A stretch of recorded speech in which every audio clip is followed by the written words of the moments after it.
जी बिस्मिल्लाहिर्रहमानिर्रहीम। अस्सलाम वालेकुम। मैं हूं बिलाल अहमद। उम्मीद है आप सब खैरियत से होंगे। ज़हीर के केस में बड़ी डेवलपमेंट सामने आ चुकी हैं। इसके साथ ही कुछ खिचड़ी भी पक रही है, इस तरफ या उस तरफ। बहुत सारे सवालात भी आ रहे हैं और कुछ लोगों ने कमेंट सेक्शन में उन सवालों के जवाबात चाहे हैं कि मैं उनको बताऊं। तो सबसे पहले उन सवालात की तरफ और आज का जो व्लॉग है इस पे एजेंडा क्या होगा वो आपको बताता हूं। फिर आपको एक और बड़ी अंदर की खबर देने जा रहा हूं आज। जैसे कि इस केस में आपको हमेशा से सबसे पहले और बात सबसे पहले की नहीं, सच्ची और मुसद्दिका, 100% सच्ची और मुसद्दिका जैसे मैं फराहम करता रहा। और यही तो वजह है कि फिर कहा जाता है कि बिलाल के पास आखिर क्या वजह है कि सबसे पहले कोई न्यूज़ आती है, फिर 3-4 दिन के बाद वो डेवलपमेंट सबके पास आ जाती है और कहा जाता है कि मेरे पास कहाँ से आती है। तो वो उस बात को भी डिस्कस करेंगे। सबसे पहले सवाल बात करते हैं जी, आज क्या हुआ? मेडिकल रिपोर्ट, मेडिकल एप्लीकेशन क्यों रिजेक्ट हुई और नॉन मेंटेनेबल यानी कि नाकाबिले समात क्यों करार दी गई? चालान पेश किया जाना था, चालान क्यों नहीं आया और उसमें कौन कौन सी सेक्शन निकाली जाएंगी या निकाल दी गई हैं और ये चालान अब कब आएगा? इसके बाद है क्वाशमेंट जो सिंध हाई कोर्ट में दायर की गई, उसका फ्यूचर अब क्या हो चुका है। इसके बाद अगला अहम तरीन नुकता यह है कि ज़हीर के बारे में जो मुखालिफ वकील हैं उन्होंने ये कहा कि उन्हें फलां जगह पर रखा गया है आसाइशों के साथ, रेस्टोरेंट और होटल्स बना दिया गया है उनके लिए। तो क्या उनकी आसाइशों पर एतराज़ है या उनकी लोकेशन के बारे में लोगों को इशारा देना है मकसूद है? ये बहुत अहम तरीन नुकता है, बहुत सारे लोगों ने इसको उठाया है, इस पर भी बात करेंगे। और फिर अहम तरीन नुकता यह है कि ये केस आखिर कितना अरसा मजीद चलेगा, हल होगा या नहीं। लेकिन इसमें एक और अहम नुकता यह है कि आखिर इस केस को हल करना, इसमें कौन कौन सी चीज़ें ज़रूरी हैं जिसको हल करने में माविन और मददगार होना चाहिए। तो क्या ये केस हल की तरफ इसलिए नहीं जा रहा क्योंकि जो फैमिलीज़ हैं दोनों तरफ, वो अब उनकी ऑनरशिप इस केस की उनके पास नहीं रही, बल्कि कुछ ऐसा तबका है जो यूट्यूबर्स का जो कि अब बेनिफिशरी है इस केस का, उनके पास कोई और मौजू नहीं है और वो ये ख्वाह हैं इस बात के कि ज़्यादा से ज़्यादा ये जो इशू है ये चले ताकि उनका जो ज़रिया माश है वो बेहतर से बेहतर हो और इसके ज़रिए वो ज़्यादा से ज़्यादा रेवेन्यू जनरेट कर सकें। इसमें कितनी हकीकत है, तो आपको एक एक करके तमाम सवालों के जवाबात भी बयान करूंगा। इसके साथ ही खिचड़ी कहाँ क्या पक रही है उस खबर से भी आपको आगाह करना है, जो कि खासकर मेरे और एक फाजिल वकील साहब के बारे में है। ये एक साहब के बारे में जो कहते हैं अपने आप को कि इंसानी हकूक़ के बड़े अलमबरदार हैं।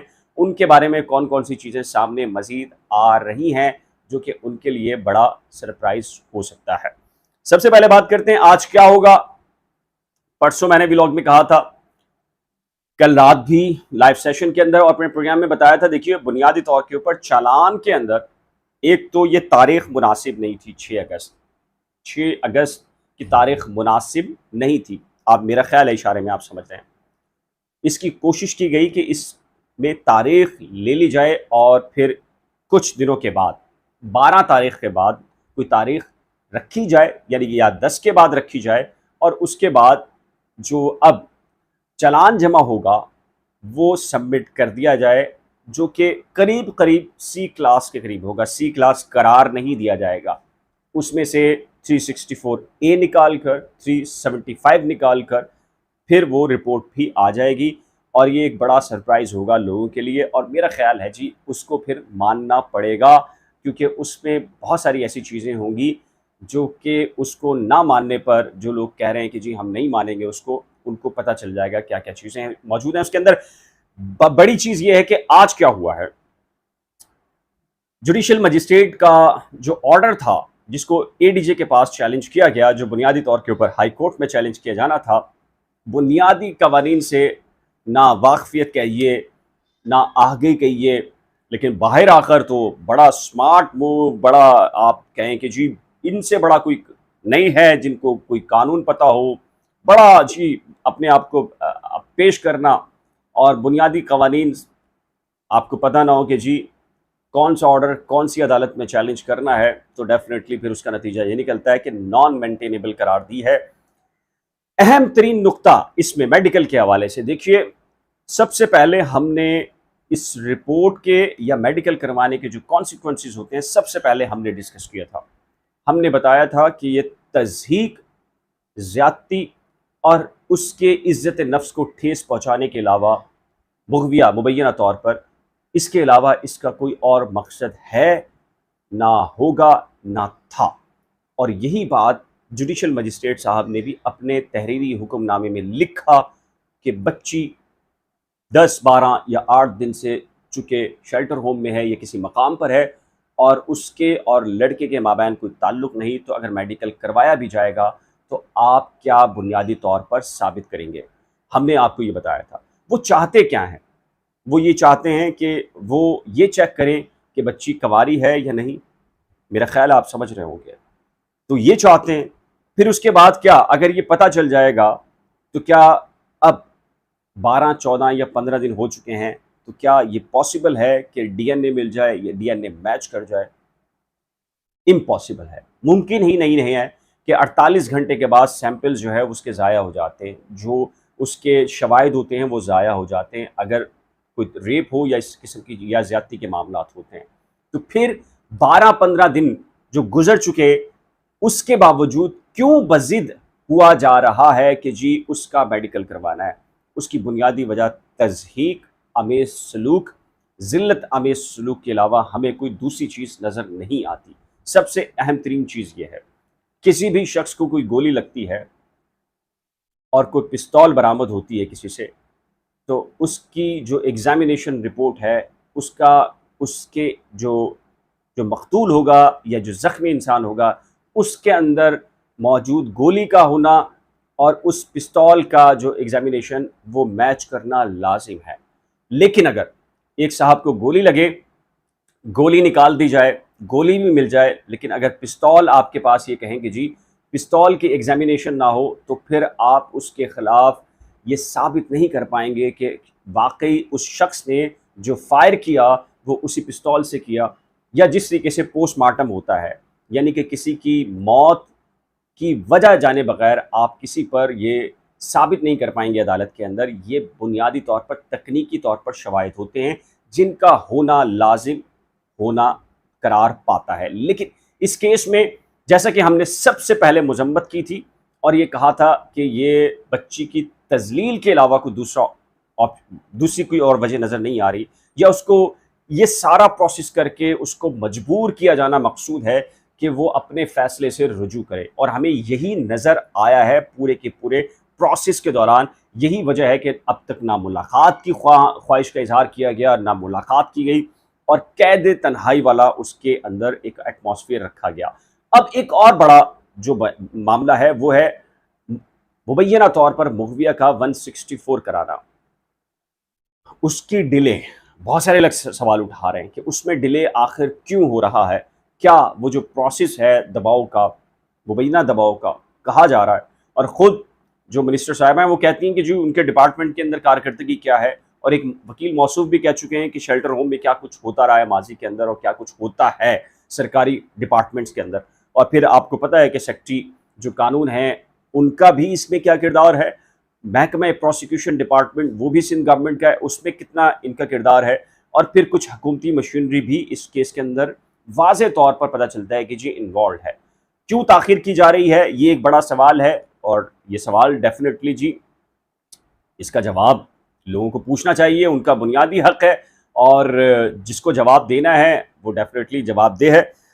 एक अहम तरीन जो चीज़ है वो है ज़हीर की लोकेशन के बारे में इजहार करना। देखिए, मैंने आपको सबसे पहले आपको ये बताया था कि इन बच्चों को थ्रेट्स मौजूद हैं, और अगर ये आए भी तो ये सरकारी या हुकूमती या रियासत की सिक्योरिटी में आएंगे।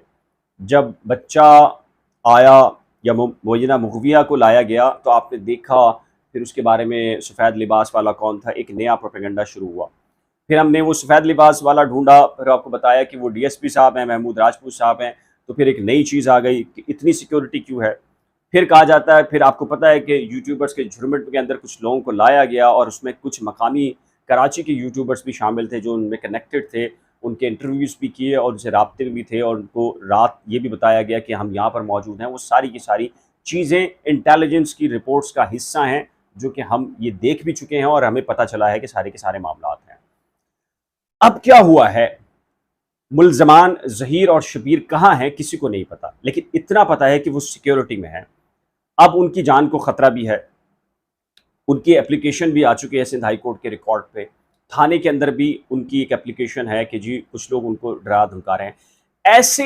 ऐसे में उनकी निशानदेही करना कि वो वहां पर मौजूद हैं, वो वहां पर मौजूद हैं। देखिए, अगर वो दौरान हरासत होते, फिजिकल रिमांड पर होते या जेल की कस्टडी में होते तो डेफिनेटली एतराज़ बनता था कि उनको खाना पीना या चीज़ें प्रोवाइड की जा रही हैं, अच्छा खाना दिया जा रहा है, फलां चीज़ दी जा रही हैं, या कैदियों जैसा सलूक नहीं किया जा रहा।